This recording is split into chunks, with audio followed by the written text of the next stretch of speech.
প্রাণে বাজায় বাঁশি সোনার বাং চিরদিন তোমার আকাশ তোমার বাতাস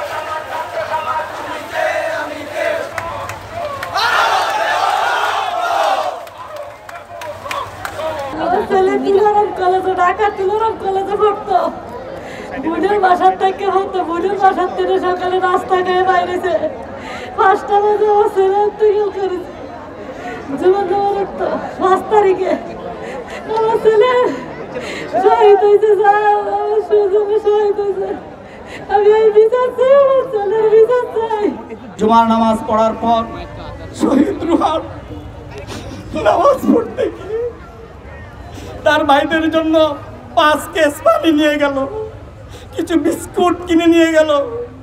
যাত্রাবাড়ির রাজপথে সে যখন তার ভাইদেরকে বিস্কুট পানি দিয়ে যখন সে সম্মুখ যোদ্ধা হয়ে সামনের দিকে এগিয়ে যেতে লাগলো, ওই হায়ানারা আমার বাগিনাকে আমার সন্তানকে পাখির মতো গুলি করে এই দুনিয়া থেকে শহীদ করে নিল। আমি এই হত্যার বিচার চাই। এই হত্যাকারীদেরকে এই বাংলার জমিনে বিচার করতে হবে।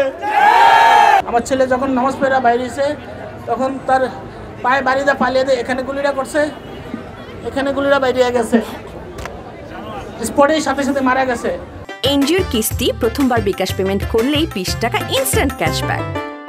পরে তার লগে ছাত্ররা হার্ট ফাউন্ডেশনে নিছে, ওনারা বলছে যে সে স্পটে মারা গেছে।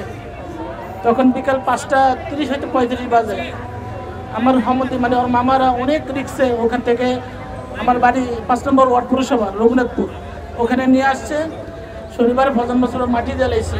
8টা লাশের ভিতরে প্রথমে যায় দিয়ে আমার ছেলের লাশ ছবি এই হারবেতে হ্যান থেকে এই ছবি করে নিয়ে আইছি। সাক্ষ্য দেবে ফুটপাত, সাক্ষ্য দেবে সীমানা প্রাচীর, অচল গাড়ি, পুড়ে যাওয়ার tyre, tear shell, bullet, grenade, বন্দুকের বায়োনেট। সাক্ষ্য দেবে তোমাদের ইউনিফর্ম, হাতিয়ার, বর্ম, হেলমেট, এমনকি তোমাদের হাত, পা, চোখ, মুখ, প্রতিটি অঙ্গ প্রত্যঙ্গ। সাক্ষ্য দেবে তোমরা বাংলাদেশের ছাত্র জনতার উপর 2024-এর জুলাই আগস্ট মাসে চালিয়েছ ইতিহাসের জঘন্যতম গণহত্যা। এর কোনো ক্ষমা নেই। এই খুনিদের নেই পালিয়ে যাওয়ার সুযোগ। এ বাংলার মাটি বড় কোমল, আবার এ মাটি রয়েছে ধসিয়ে দেওয়ার ইতিহাস।